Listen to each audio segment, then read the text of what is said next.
For decades, a 300 plus horsepower rear-wheel drive coupe looked something like this. But if you're not into the retro thing and you don't want to pay German or even Japanese prices, you can thank Hyundai for this. It is a more modern sports car and comes with a much more modern, fully independent rear suspension, something the Mustang has always been criticized for not having. But does that mean the Mustang can handle, or for that matter that the Hyundai can? That's what we're here to find out.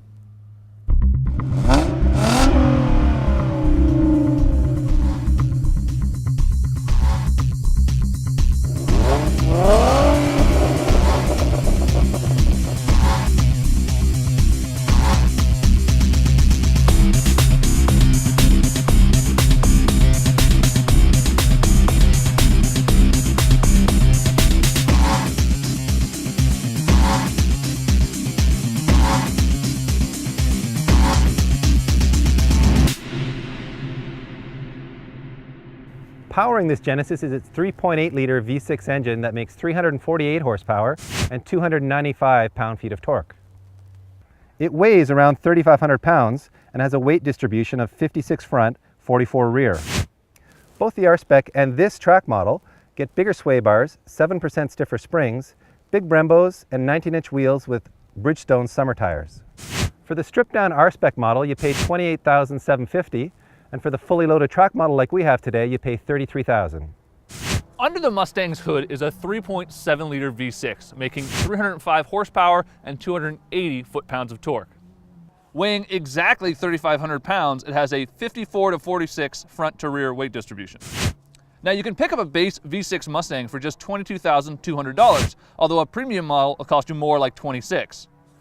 Of course, making this Mustang a real contender is the fact that it comes with the car's performance pack. Now, that includes a strut tower bar, larger sway bars, some high-performance summer tires on big 19-inch wheels, plus an upgraded brake kit. All right, we're just pulling out here onto Mosport International Raceway, one of the fastest racetracks in North America. I've already done a few laps in the Genesis here, and very pleasantly surprised with its handling balance. The 2.0T at a different racetrack really had a lot of understeer in it, but around Mosport with these big sweeping corners, this car's handling balance is actually spot on. It really gives you a lot of confidence coming into the corners, and it has very good grip. But the V6 just suits this chassis so much better. It really makes it feel a lot more willing, a lot more like a sports car. Absolutely transforms it from the 2-liter turbo. Really adds a fun factor to this car, probably because it weighs 3,500 pounds. It needs the power that this V6 gives it.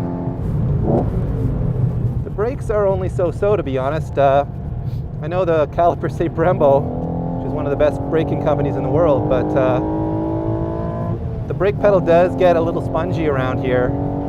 The front tires are a little undersized too. They're only a 225. And the car could definitely use a little bit more front grip, but like I said before, I do really like the handling balance here. The car does inspire confidence at the limit, and the limit's really high around this racetrack. The transmission here in the Hyundai is still pretty vague. It's really not as cleanly gated as the Mustangs, but it just has that slightly soupy feel that I also didn't really enjoy in the 2.0T model. But with this engine, I mean, it is a really, really sweet V6 engine. It makes you forget about any transmission imprecision in a hurry. It really does haul some pretty good ass down the straightaway here. For a V6 Mustang, this car is seriously impressive.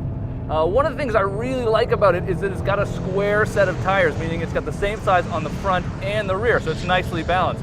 It actually has a 255s on the car, and that's pretty surprising for the front end of this car. So it really has a great turn-in response, which I'm liking, and on some of the few slower corners on this racetrack, it actually understeers a lot less than you'd expect.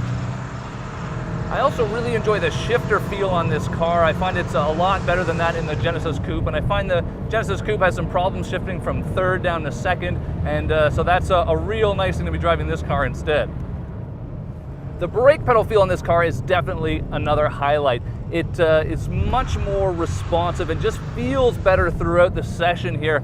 One of the reasons for that is that Ford, with this performance package, has opted to upgrade to high-performance brake pads, and you really can tell the difference.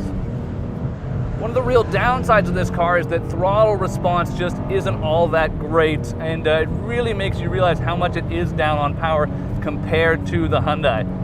Overall, it just doesn't quite feel as nimble as the Genesis Coupe, but the biggest drawback is the fact that this car actually has a top speed limiter on it, meaning that at about 120 miles an hour, right there, you run out of power. And that, more than anything else, is going to be the biggest factor in deciding which car is faster here at this racetrack. So Dave, don't keep us waiting any longer. Which was the faster car? Well, I'm going to keep you waiting just a minute to say that before I turned on the lap timer, I think Colin and I both felt the Genesis was a much faster car. Oh, totally. I mean, on the back straight here, you really saw the horsepower difference on that car. And overall, just it transitioned better and felt like a better overall performance machine. And that did actually translate to faster lap times. The Genesis did a 1:39.9, while the Mustang did a 1:42.2. It's got to be noted, though, that the Mustang was hitting about 120 mile an hour speed limiter, where in the Genesis I was getting up to 135 or so. So does that mean that the faster car here is also the better one? Well, the Genesis did suffer from some brake fade, and the gearbox is still pretty vague, but otherwise it was really a superior car in every way. Yeah, except I will take the Mustang seats though too, that's all right. True, those Recaros are pretty sweet. I mean, the verdict here is essentially that not only is the Hyundai Genesis Coupe a better and more luxurious daily driver, it's also the superior performance machine. For more on this car comparison and others like it, visit autoguide.com.